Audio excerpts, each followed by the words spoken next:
warahmatullahi wabarakatuh. Hari ini saya Rima Pratiwi Panggabean, CGP Angkatan 7 Kota Sibolga, dan rekan saya Pinta Wini Lubis akan melakukan kegiatan supervisi sebagai bentuk bagian refleksi kemampuan diri kami yang nantinya kelak akan menjadi bahan untuk perkembangan kompetensi diri kami sebagai guru. Baiklah, selamat pagi Bu Rina. Selamat pagi Bu Rina. Apa kabar hari ini Bu? Alhamdulillah baik. Alhamdulillah kalau begitu ya Bu.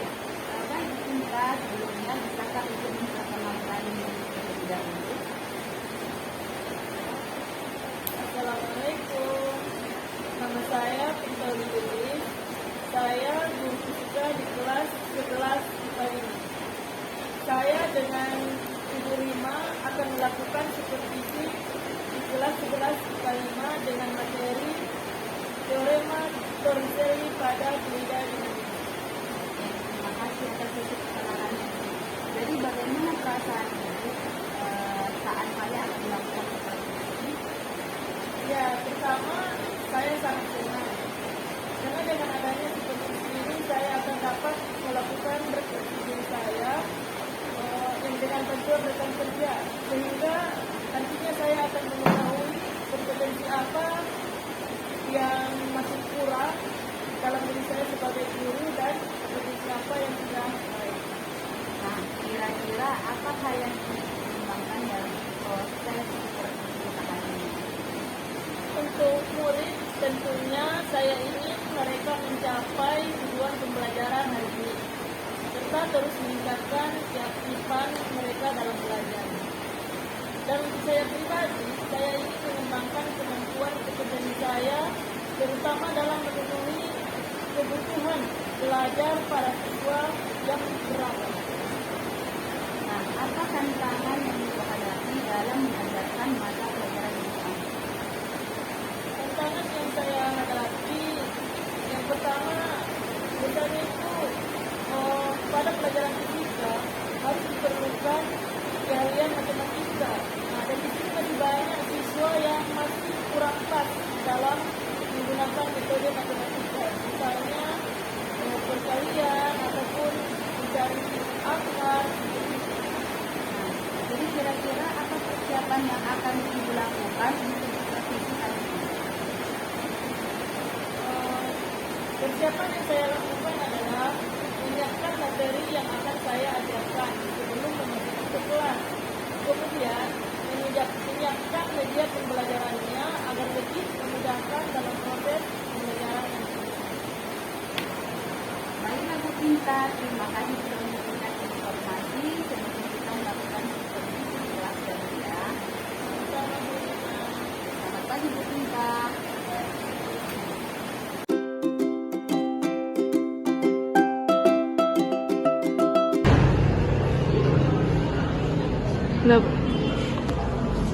Selamat pagi.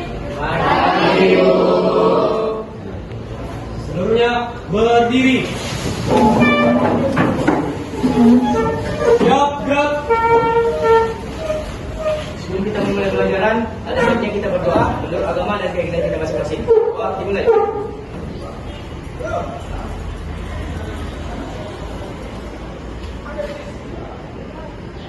Berdoa selesai.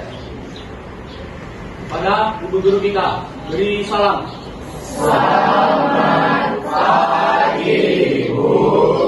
Ya, selamat pagi. Silakan duduk. Apa kabar semuanya? Ya, alhamdulillah. Ibu lihat ada 2 orang yang absen di rumah kawannya. Bu. Sakit. Siapa itu? Elizabeth sama saya.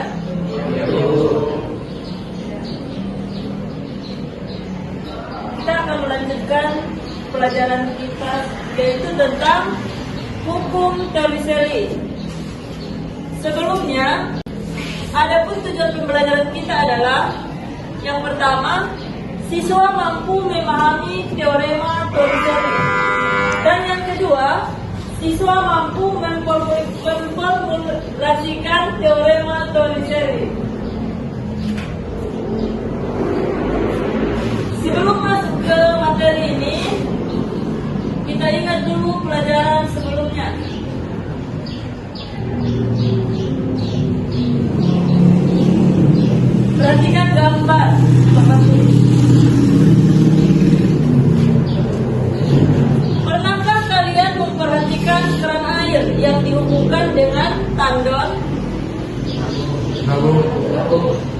Mengapa pipa keran air selalu dihubungkan dengan bagian bawah tandon? Bagaimana jika keran air dihubungkan dengan bagian tengah tandon? Kira-kira jawabannya? Ya, Arya. Mengapa pipa keran air selalu dihubungkan dengan bagian bawah tandon? Karena ya, semakin ke bawah keran air, maka kecepatan air mengalir atau memancar akan semakin besar dan cepat. Ya, benar. Terus kira-kira apa lagi jawabannya? Ya, Tika. Bagaimana jika keran air dihubungkan dengan bagian tengah tandon? Karena sesuai dengan bagian sebelumnya, yaitu yaitu satu tambah setengah rho satu kuadrat ditambah rho y H2 dengan P2 tambah setengah rho V2 kuadrat ditambah rho g H2. Nah, jadi kecepatan air berhubungan dengan tekanan dan kedalaman. Iya, jawabannya benar sekali. Berhubungan dengan pelajaran kita sebelumnya, yaitu hukum Bernoulli, di mana kecepatan itu dipengaruhi oleh tekanan dan kedalaman. Perhatikan botol aku ini. Ini sudah ibu lubangi dengan luas penampang yang sama. Jika ibu buka lapatnya, lihat apa yang terjadi.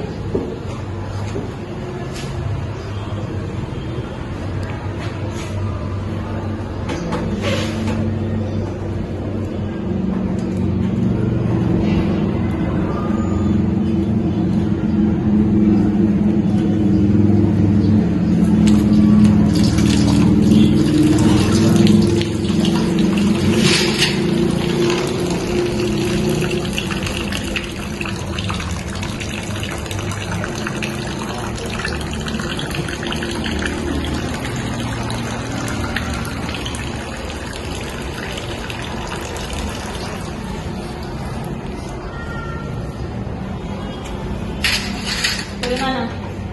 Ada pertanyaan dari situ? Dapat? Berarti lubang yang paling atas itu arah semburannya makin menjauh daripada yang paling bawah. Lubang yang paling atas, arah semburannya makin menjauh. Jarak semburannya. jaraknya makin jauh dari jarak panjangnya lebih jauh daripada yang di bawah. Iya. Bagaimana tadi? Lebih jauh. Lebih jauh dan lebih dekat. Lebih dekat. Mana yang lebih jauh tadi? Lubang yang paling tinggi atau yang paling bawah semburannya? Yang paling bawah. Daripada yang lubang nomor 2, mana lebih jauh? Kenapa demikian?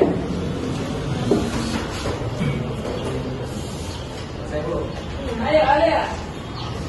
Karena semakin dalam lubangnya, semakin kepala lubangnya, itu maka kecepatan airnya dan juga kecepatan airnya akan semakin besar. Iya. Kecepatan aliran air itu dipengaruhi dengan ketinggian. Ingat pelajaran kelas 10. Gerak jatuh bebas.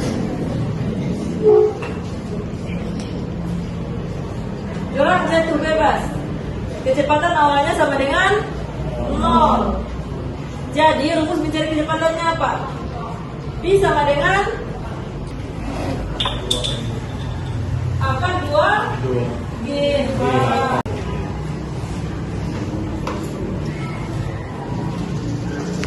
Ya.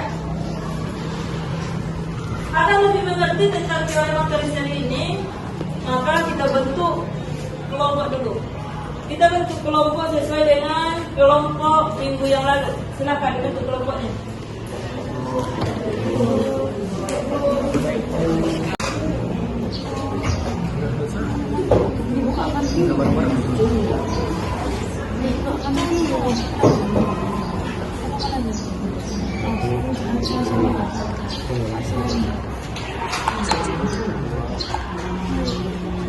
Itu udah.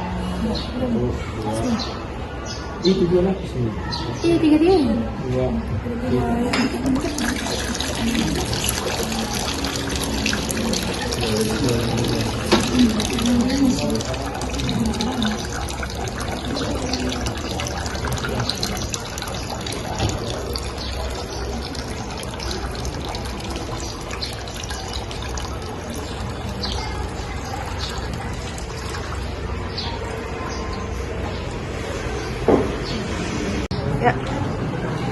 Ya, sekarang kita membahas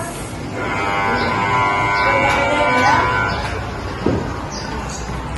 Diskusikan, kerjakan apa yang ada di LKPD.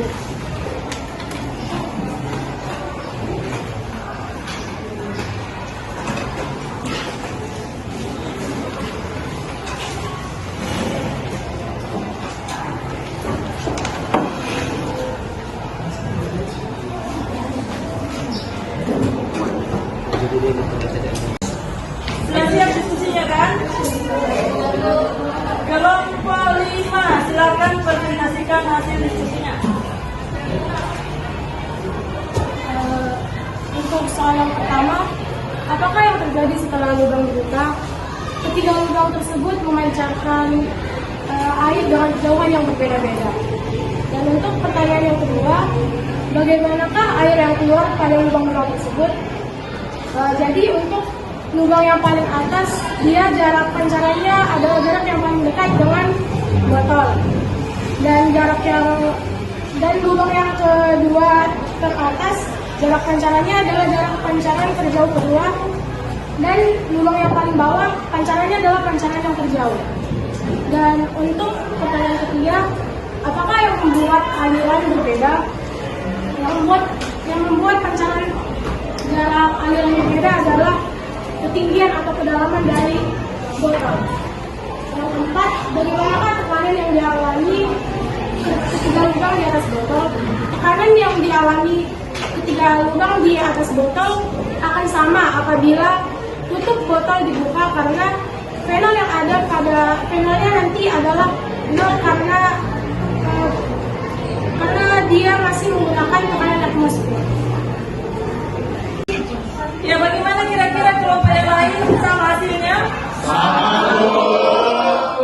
Ya, itulah dia jawaban dari LKPD kita tadi. Jadi, teorema Torricelli mengatakan bahwa kelajuan fluida yang menyembur keluar dari lubang yang terletak pada jarak h di bawah permukaan atas fluida dalam tangki sama seperti kelajuan pada benda yang bergerak jatuh bebas pada ketinggian h. Berarti fenolnya sama dengan 0. Akan tetapi teorema ini hanya berlaku jika tabung tadi tutupnya dibuka, sehingga tekanannya sama dengan tekanan udara luar, sama dengan tekanan atmosfer atau P0. Perhatikan gambar di depan. Tekanan pada titik 2 tadi sama dengan tekanan P0, juga sama dengan tekanan pada titik 1, yaitu sama dengan tekanan atmosfer atau udara luar. Kita misalkan P2-nya, ini P2-nya di dasar kan? Iya, berarti hanya sama dengan 0. Kemudian kita gunakan persamaan Bernoulli untuk titik 1 dan 2. Lihat rumus Bernoulli. P1 tambah setengah rho P1 kuadrat tambah rho GH1 sama dengan P2 ditambah setengah rho P2 kuadrat ditambah rho GH2. Kemudian kita masukkan harga yang tadi. P-nya tadi sama. Kalau P-nya sama tentu akan hilang P1 dan P2. Terus H2-nya tadi sama dengan 0. H2-nya 0. Sehingga oleh persamaan P2 kuadrat sama dengan P1 kuadrat ditambah 2 dikali P1 dikurang P0 per rho ditambah 2 GH. Karena H2 jauh lebih kecil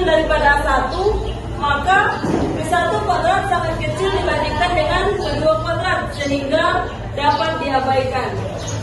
Rumusnya seperti ini. P2 kuadrat sama dengan 2 dikali P1 dikurang P0 per rho ditambah 2GH. Jadi, kelajuan P2 bergantung pada perbedaan kedua tekanan, yaitu P1 dikurang P0. Dan kedalaman H di bawah permukaan fluidnya di dalam tangki. Jika bagian atas tangki dibuka ke atmosfer, tadi P1 sama dengan P0, sehingga tidak ada perbedaan tekanan. Sehingga kita peroleh rumusnya P2 sama dengan 0 ditambah 2GH. P2 kuadrat sama dengan 0 tambah 2GH. Sehingga P2 sama dengan akar 2GH. Yaitulah rumus mencari kecepatan semburan air pada teorema Torricelli atau tabung berlubang, tabung bocor. Bagaimana, bisa dipahami? Bisa. Coba siapa kira-kira yang bisa menyimpulkan pelajaran kita hari ini? Saya, Bu. Iya, Elizabeth.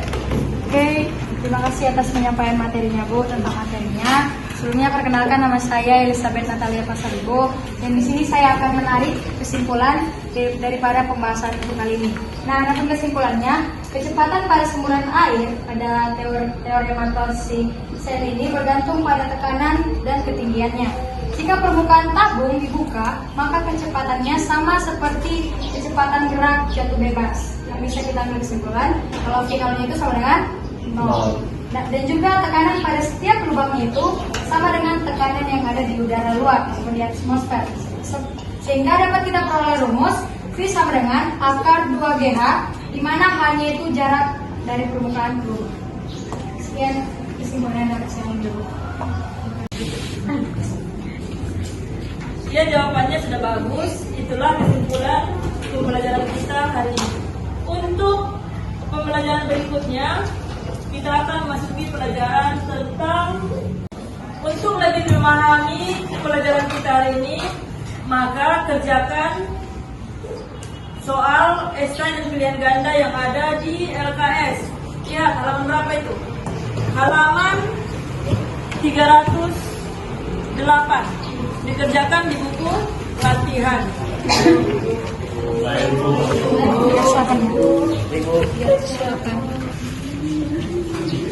Ya, demikianlah dulu pelajaran kita hari ini. Assalamualaikum warahmatullahi wabarakatuh. Waalaikumsalam warahmatullahi wabarakatuh. Assalamualaikum warahmatullahi wabarakatuh. Selamat pagi.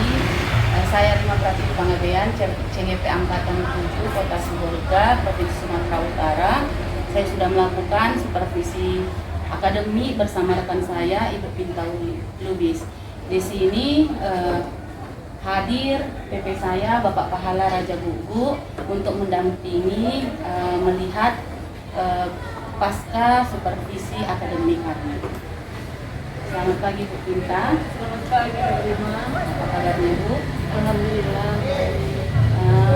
Begini Bu, bagaimana pendapat Ibu setelah menyajikan pembelajaran yang saat supervisi kemarin? Iya, terima kasih Bu. Setelah supervisi kemarin, pembelajaran berikutnya tentunya lebih baik lagi. Tujuannya lebih tercapai, anak didik serta didik lebih aktif. Ya, seperti itu. Nah, bagaimana dengan proses pembelajaran? Sudah sesuaikan dengan yang Ibu rencanakan? Mudah-mudahan sudah sesuai. Dapatkah Ibu menceritakan hal-hal yang Ibu rasakan memuaskan dalam proses pembelajaran yang Ibu lakukan? Ya, yang saya rasa memuaskan itu di situ ya, peserta didiknya tentu lebih aktif karena kan sudah lebih kita rencanakan pembelajarannya. Peserta didik lebih aktif sehingga tujuan pembelajaran lebih tercapai. Nah, kira-kira mengenai bagaimana perkiraan Ibu mengenai ketercapaian tujuan pembelajaran? Oh iya, kalau tentang tujuan pembelajaran memang sih belum tercapai 100%. Kira-kira kenapa nggak sampai 100%? Adakah kesulitan dari sisi tersebut? Sebenarnya karena masalah praktikum, jadi anak-anak ada yang kurang teliti dalam melakukan pengukuran sehingga diperoleh hasil yang berbeda-beda seperti itu. Nah, jadi untuk mengatasi kesulitan para siswa itu bagaimana, ada nggak alternatif yang dilakukan? Oh iya, untuk mengatasinya biar pas seperti yang kita perkirakan biar lebih teliti, ya saya menyuruh anak-anak itu untuk melakukan praktikum minimal 3 kali sehingga hasilnya lebih akurat. Kira-kira seperti itu. Nah, ini sudah saya identifikasi ya, alhamdulillah sudah bagus menurut saya. Dan yang perlu ditingkatkan yang pertama itu tujuan pembelajaran ini lakukan itu sudah nampak ya Bu. Terus media pembelajaran itu juga sudah lengkap. Pembagian kelompok itu juga kemarin sudah itu heterogen. Nah, anak-anak juga pada pembelajaran itu sudah aktif. Nah, di sini yang belum saya lihat itu